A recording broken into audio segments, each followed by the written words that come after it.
So Stevie Smith is a really nice poet who is quite underrated, I think. She's maybe getting a little bit more recognized now as quite a famous poet, but I think, yeah, I don't know, like her poetry's not studied enough. So I'm really glad that this one's on poetry collections and people get to know about her and sort of study her because she's really good. So this one, away melancholy. Make sure you understand what this word melancholy means. So you can look up definitions of it yourself as well. I remember it took me a while to kind of really get it to sink in my head. Essentially, it's to do with a certain type of sadness that is quite sort of slow and heavy. And it's a form of depression, but almost in a way where the sadness is beautiful. So melancholia is a state where you're kind of depressed in a beautiful way, which sounds kind of weird. But yeah, sometimes if you're in a sort of sad state and things slow down around you, you can also pay more attention to those things and they can seem more important or meaningful. You notice more details about them. So melancholy, even though sadness generally is not a good thing, melancholy is not necessarily a bad type of sadness, but it is quite a heavy, depressive mood. So yeah, the invocation of this title, the fact that it's an imperative, a command saying away melancholy, suggests that the speaker is sort of done with this mood now. She wants this sadness to kind of go away, so she's sort of telling it directly, like straight. So have a look a little bit more into the poem itself, and that kind of mood should be a bit more clear. So yeah, there's a few vocab words here. It's not too much because it's quite a simple poem. But yeah, just have a quick look through the vocab in case there's anything that you need there. And then because the poem's in copyright, I want you to just pause me and read the poem aloud to yourself. As you read, try and figure out the speaker's mindset and her attitude to what's happening. So yeah, I'll let you do that now, and then when you're ready, you can come back to the lesson. Yeah, so you notice it's all actually about nature, the natural world, and the kind of continual functions of the natural world. The trees and earth are as green as ever, the wind's blowing like normal, the fire is leaping like normal. Go away, melancholy, there's nothing to be sad about. Nature isn't sad, the world isn't sad, it's just me. So it's a speaker who's out of touch with the flow of the natural world, and that disjointedness is unsettling for them. So if you ever had a feeling of sadness or depression, which most of us have at some point, I definitely experience them from time to time. Think about your own sort of mood and your own state of mind. Very often, that's characterized by an inability to really connect properly with the world around you. Sometimes that might be you feel a bit disconnected from your friends or family, you can't quite engage or relate to them. Sometimes it might be more to do with the natural world or how people operate in the wider world. So here the speaker has a sort of a disconnection with nature. There's lots of animals, and man is essentially an animal, and other animals don't get sad. Trees don't get sad. The elements don't get sad. So it's kind of strange that it's particular to the human condition, this state of melancholy, or the fact that we feel depression and other things don't, other things in nature don't. Even man, he rushes, he eats, he forms couples, he buries, he's also an animal. So she's really kind of, setting the idea of humans within that natural context of we are animals, we are part of nature. The rest of nature doesn't feel melancholy, it doesn't feel this kind of heavy, depressive sadness. So I shouldn't too, I should make it go away. So it's, even though it's about sadness, it's quite a motivational poem because it's constantly, commanding that state to leave, to go away. So yeah, there's some quite kind of abstract ideas later on in the poem as well. So man is the best creature. He's the only one that uses tools, and God interacts with those tools. God is a form of goodness. So go away. Quite curious that kind of logic that the speaker's using there. Don't speak to me about tears, tyranny, sickness, wars. Say instead it's enough that the stuffed stone of man's good growing by man's called God. Go away, melancholy. So there's this kind of, world that's full of suffering and difficulty, but also potential, creativity and love. And it's almost, I think, in a speaker's mind, like you can choose. You choose to fixate on the bad stuff, the tyranny, the sickness, the wars, the tears. Or you choose to focus on the good, the positive, the constructive and the creative. And so she's trying to switch her mind from focusing on the bad to focusing on the good, which is generally good advice for people with depression generally, I think, as well. If it's possible, it's not always possible. So yeah, there's a sad melancholic mood, but there's also a sort of defiant state that is riling against that, trying to change that, shift that. It takes a huge amount of energy and effort to kind of drag yourself out of a state of sadness. And when people are in a state of melancholy, they often don't have energy. So the amount of energy that's required to change their mood will be way more than if they were just in a normal state of mind. So the speaker is aware of this, which is why she's writing this poem. She's trying to find comfort, creativity, inspiration. She's also trying to find natural logic and reasons to get herself out of depression, even though the reality of that is difficult. It doesn't feel like by the end of the poem she's actually quite achieved it either, but it does feel like she's got somewhere with this feeling. So there's a lot of techniques here. I'm not going to kind of go too deep into these now, but you can have a look through them in more detail if you're kind of interested in the analysis of those.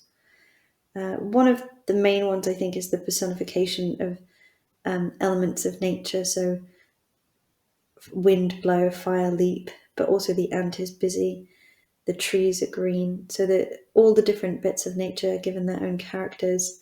None of them have a melancholic character. So that's quite an important idea. Structurally as well, we'll kind of whiz through this, but it's a free verse structure. It's quite varying and it's a lot of stanzas. So I think maybe because she's trying to be flexible with her own mind and she's trying to find the sort of state of mind that will lead her out of the depression. In order to do that, you do need that kind of flexibility. You can't just be like, oh, I'll just pick this way of thinking. Like you have to kind of slowly work your mind into a different type of logic or reasoning so that it can kind of get out of that type of mood. So I think the free verse is sort of indicative of her own thoughts going back and forth, or her own logic that she's trying to use to convince herself to kind of get out of this depressive state of mind. So it's a dramatic monologue and the speaker is anguished but also motivated. There's also a third person narrative voice that starts assessing objectively the behaviour and concerns of man as a whole. So there's her personal state versus how man behaves generally. You might have noticed it switches halfway through to just focusing on mankind in general. So it's quite an important structural shift there. So yeah, there's some interesting context points here about Stevie Smith as well. She did have a difficult life, as you can probably tell from the poem, the ideas of the poem. But she's also quite kind of, I don't know, light and fairy tale in a way, with a lot of her poetry. You can see that this poem is simplistic and conversational. It's just using a very kind of basic register to try and make a clear argument. So it's not trying to be fancy or poetic or that kind of thing. It's trying to express itself as clearly as possible. The references to religion are quite interesting because, there are atheistic and religious perspectives in the poem, and Stevie Smith herself did kind of waver back and forth between being religious or non-religious, and eventually settled on being agnostic, which is basically in the middle. So she's always struggling to find happiness, to find meaning, to find the purpose of life, to find, the answers to those big questions in life. And sometimes she's convinced of a God, sometimes not. So it's quite complex, her spirituality. Another poem to read by her, if you're interested, is Not Waving But Drowning. I actually did an analysis of this a couple of years ago, so you can probably find that on YouTube, I think, or you can message me if you want it, and I'll email it to you. But yeah, Not Waving But Drowning, really interesting poem. Very similar kind of mood and feeling, but a lot more helpless, I think. Like, this poem has more strength, I think, to it, whereas Not Waving But Drowning is quite a sad poem, quite helpless feeling. So we've got a lot of attitudes here which are expressed in detail. I'm just going to whiz through them. So again, just pause and read through, or download this document from the scribbly.com page if you want to go deeper into those. The first one is that depression is complex and illogical. She's trying to use logic, and all of that logic makes total sense, but it doesn't necessarily change the way she feels. So emotions are not logical. They don't always just follow what you would expect or what makes sense. So the disconnection between our emotions and our mind sometimes can cause, a state of depression. There's also this feeling that we have to try and be positive in life. And she does achieve this by the end. Despite kind of complaining in the beginning, she's more positively focused, I think, with her ideas by the end of the poem. Also, our relationship with God is complex, and even the most religious people, I think, struggle at some point in their lives with their faith. So it's kind of normal to go back and forth over the idea of God. Even the most atheistic people do sometimes consider the idea of a God, or if they get very angry about the idea of a God, sometimes that's because it's not entirely settled in themselves that there's definitely no God. They're kind of a bit scared of the idea that there might be. So yeah, there's a lot of variations in people's responses to the idea of religion, or to the potential of a God. And this poem actually reflects those variations. So there's skepticism.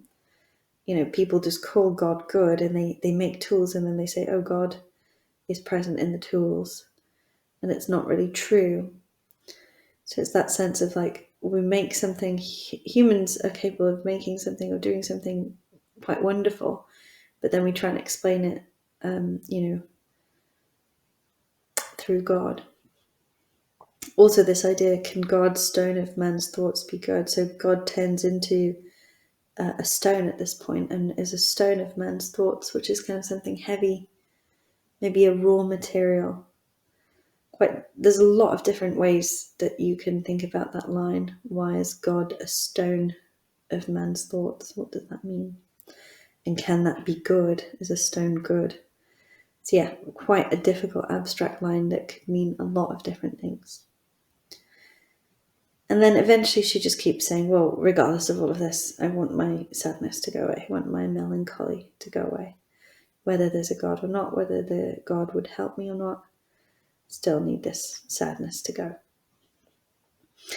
Yeah, and then there is also this sense, that human beings are God's special creation. Man is superlative, meaning he's the most important.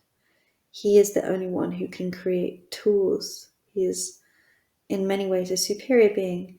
So I think the kind of underlying logic of that is there some connection between the greatness of humans and then our capacity for mental illness as well?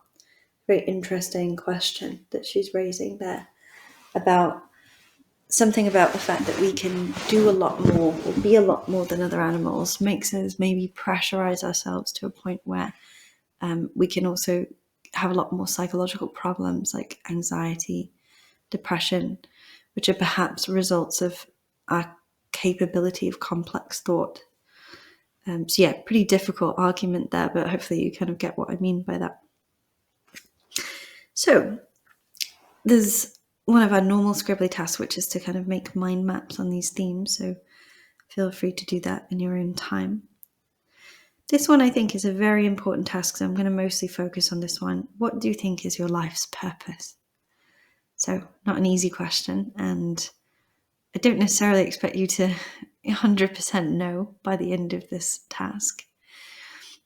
But I want you to think about different approaches to life, different ways that you can kind of view life and existence and the purpose of life.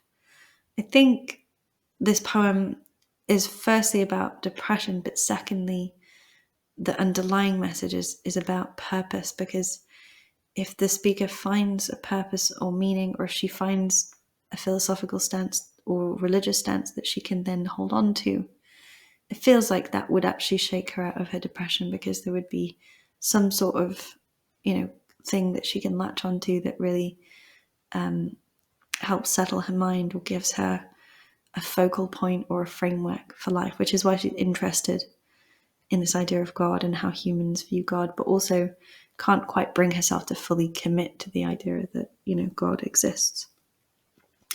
So, the task is to research two philosophical theories. Neither of these are actually religious. They're both atheistic philosophies.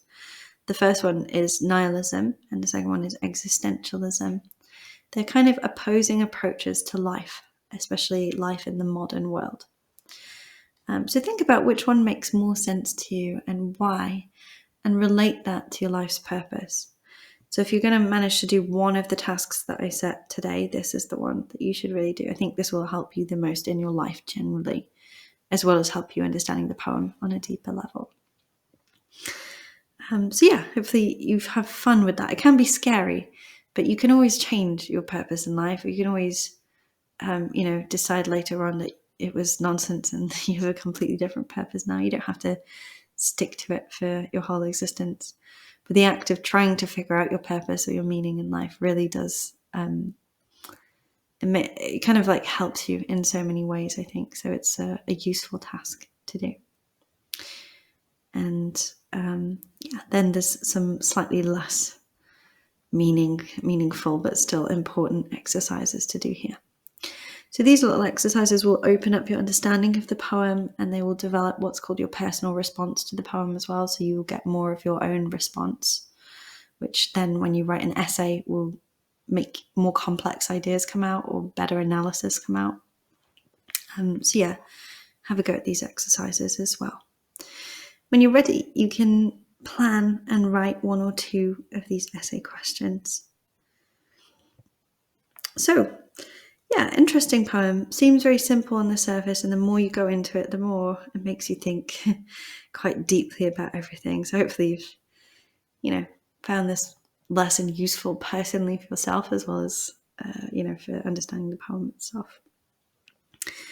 So thank you very much for listening, and I'll see you guys soon in a future lesson. Goodbye for now. Oh, also, I forgot this bit. Go to scribbly.com if you want any more downloadable documents, videos, and lessons, and English help in general.